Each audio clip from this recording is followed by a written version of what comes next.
I'm Larry Fedoruk, and this is I Was 8. This is episode 52 of my personal journal storytelling podcast. There were only supposed to be 52. But good news for I Was 8 fans. I'm extending the series. For how long? Not sure yet, but at least for the next few weeks, there will be new episodes of this podcast. I'm calling them the Lost Episodes, because they sort of were, until I found them again. I'll explain more next week, but now, this week's story. Season 4, Chapter 13, Elocution. Whatever you do, never play around in the fuse box. Never stick a fork into the wall socket. Never murder anyone, because then you'll go to the chair and die from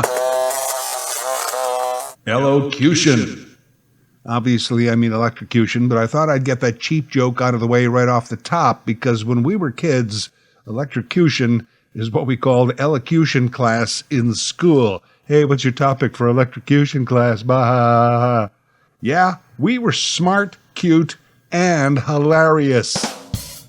Elocution wasn't really a class per se, not a school subject exactly. It didn't really appear on the report card next to reading, arithmetic, or spelling. But for a period of time each year, we were taught elocution. If you did well, the teacher would put it on your report card somewhere in the comments section, top marks for elocution. If you did not do well, it wasn't mentioned. So the kid can't elocute. Doesn't matter. Half the time, we're telling him to shut up anyway.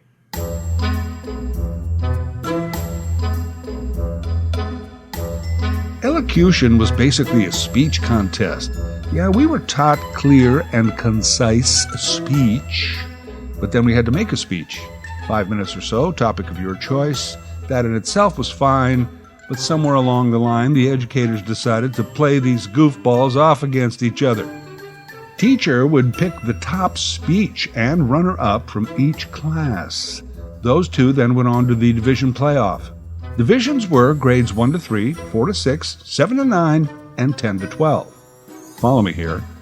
In the division competition, the 3 classes would gather, listen to the 6 speeches, and then 3 teachers would pick one winner and one runner-up. Honorable mention. So we ended up with 4 winners from our entire town school. They would compete for school elocution champion, who then went on to the district finals and maybe regional, provincial, and national. I believe the prize for the Canadian champion was $1 million. That's what my friend Philip said. The grade 1 speeches were generally pretty lame. Let's face it, first grade, you're young, just starting school. You don't know anything. You don't have any experiences. What could you possibly talk about for 5 minutes? Well, cartoons. But that topic wasn't allowed. So many of the speeches were like, my topic today is my cat. I have a pet cat. Her name is Fluffy. She likes to play with string. The end. Oh, thank you, Susie. Good speech. Okay, Joanne. I have a pet cat. His name is Mr. Pibb. He likes string. And so it went. The farm kids had a slight variant on that. I have a pet calf. Daisy. It became a cow. We ate it. The end. By grade 2, we were a little more sophisticated. Many of the elocution class speeches were about a person. My speech is about my dad. He is the town's ag rep. That stands for agricultural representative. He helps farmers with stuff. He says we are the world's bread basket. I like bread. The end. I wanted to do a speech about what my dad did. My dad works in a pub as a bartender. He slings booze. People get drunk and then he breaks up bar fights. I too like bread. The end. I didn't do that speech.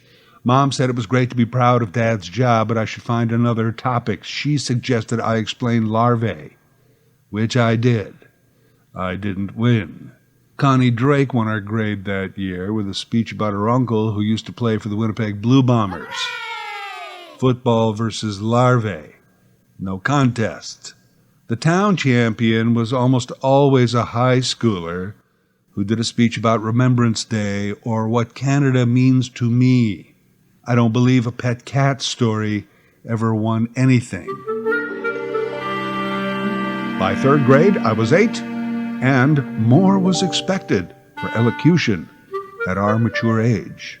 Better topics, better speeches. I had to clear my topic with Mom. All right, Larry, what did you come up with? Okay, I think I got this. Good topic would be Pepsi. It's delicious. One day I will drive a Pepsi truck full of Pepsi. No. Twizzlers. Red, green, black, but no blue, orange, or lemon. No. Bonanza. No TV. No, not TV. Just Bonanza. Where is Mrs. Bonanza? No. What else you got? Nothing. The rest of my list is other shows and other candy. What about what Canada means to you?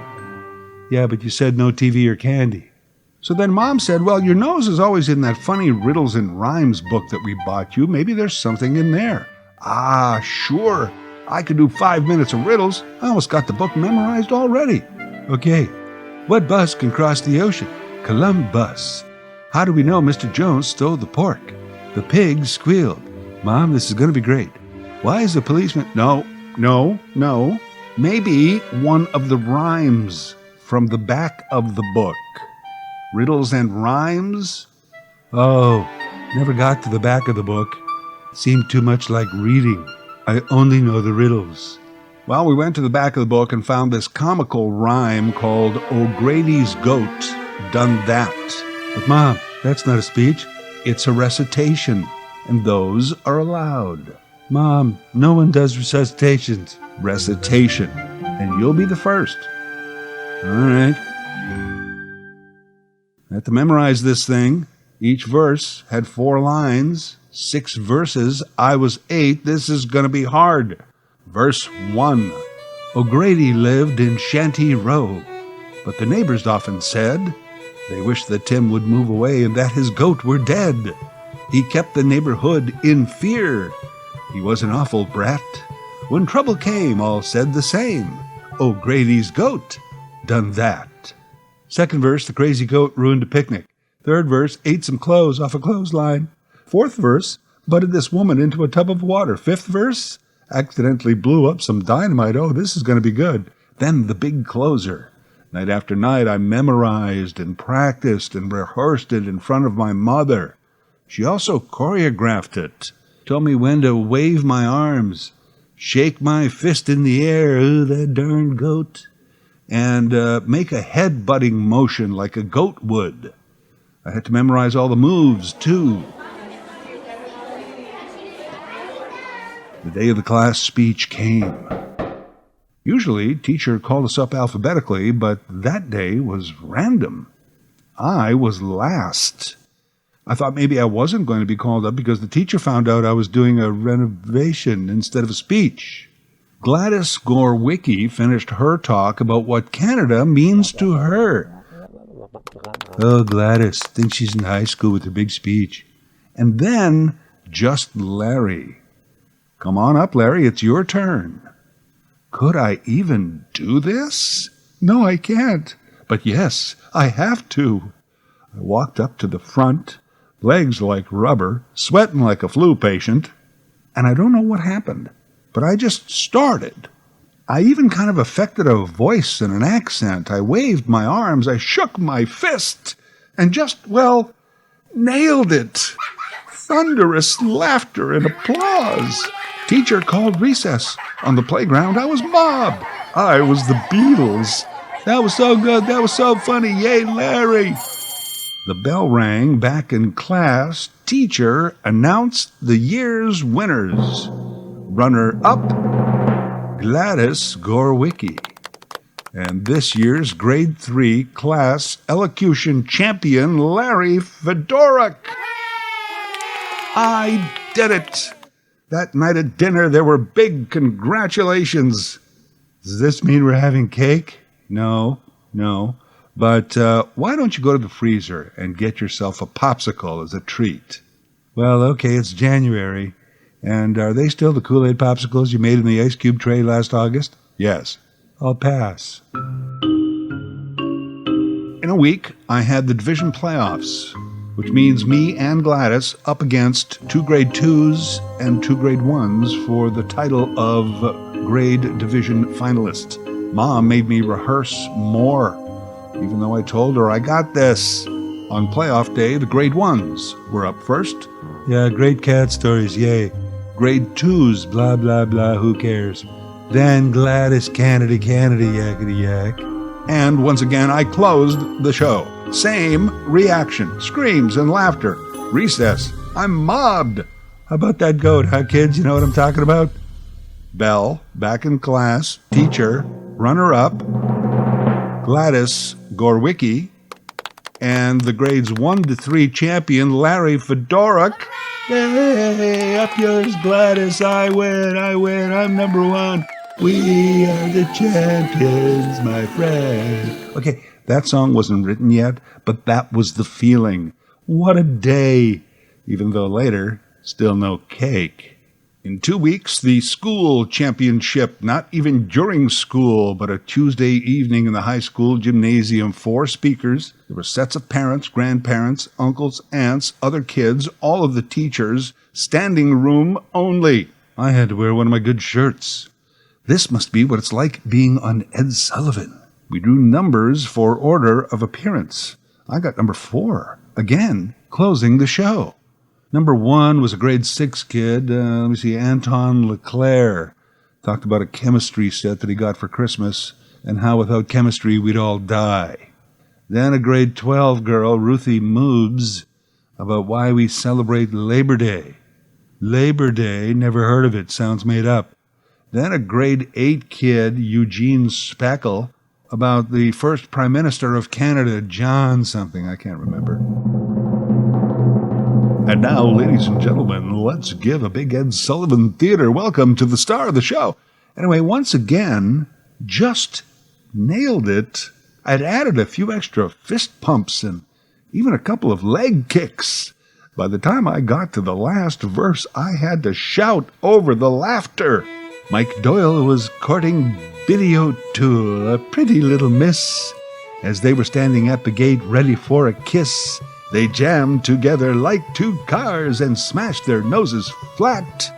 Now who would break up that romance? Why, sure, O'Grady's goat done that. Pretty racy stuff, huh? 2 people kissing, butted together by a goat. O'Grady's goat. Adult material from an 8-year-old. Standing ovation. Once things quieted down, the principal said while the judges would be making their decision, there would be a short break for coffee and cake. Cake, finally. Mom wasn't on the judging committee because I was a finalist, but 6 teachers went down the hall into an office. At about 1:15, my 3rd piece of cake, they came back and everyone sat down. We're happy to announce that we all agreed on this year's Waukah School Elocution Champion, who will proudly represent our town in the district finals next month. First, an honorable mention to our runner-up this year, Larry Fedoruk, and his recitation of a humorous poem. Gee, Larry, sure hope I don't run into that goat. Yeah, haha, funny, I'll do the comedy. Crap. And the winner, Ruthie Moobs. See you in beautiful Rostern, Ruthie, at the championships. Ruthie will also be speaking to the Waukah graduating class in June. Huh? She will? I thought that job went to Valerie Dictorian. I guess Valerie will be as disappointed as me.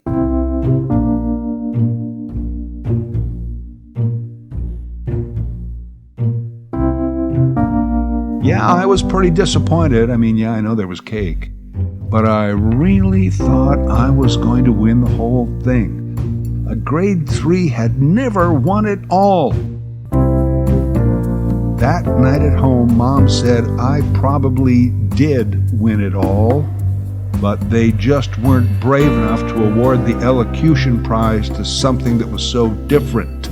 Yeah, that helped a bit. By the way, it's not like I still have that poem memorized. It's that I still have the riddle and rhyme book after all these years, and every once in a while I'll open it up and flip over to the O'Grady's Goat page, and remember the day when I came this close to winning it all. By the way, Mom, sorry I didn't win. No, first runner-up is very good. And for example, if Ruthie isn't able to go to the district finals, you'll have to do it. Oh, so something would have to happen to Ruthie, huh?